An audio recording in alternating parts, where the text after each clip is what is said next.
मित्रांनो, स्वागत आहे तुमचं शाळेतील गोष्टी या चॅनेलवर। एक होता उंदीर मामा। रस्त्याने जाताना त्याला मिळाले एक फडके घेऊन तो गेला धोब्याकडे। धोब्याला म्हणाला, धोबी दादा माझे फडके धुवून दे। धोब्याने फडके धुवून दिले।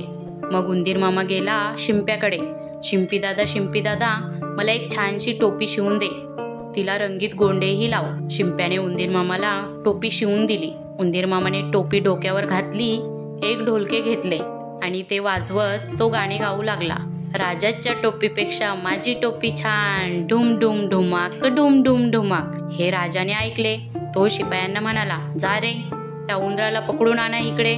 शिपायांनी उंदीर मामाला पकडले, दरबारात आणले, त्याची टोपी काढून राजाकडे दिली। मग उंदीर मामा म्हणाला, राजा भिकारी माझी टोपी घेतली, डुम डुम ढुमाक डुम डुम ढुमाक। हे ऐकून राजा खूप रागवला। त्याने उंदराकडे टोपी फेकून दिली। उंदीर मामाने टोपी पुन्हा डोक्यावर घातली व तो गाणे गाऊ लागला, राजा मला भ्याला माझी टोपी दिली, डुम डुम ढुमाक डुम डुम ढुमाक। हे गाणे गात गात तो राजवाड्यातून निघून गेला। तर अशाच नवीन छान गोष्टी पाहण्यासाठी चॅनेलला शेअर, सबस्क्राईब आणि लाईक नक्की करा।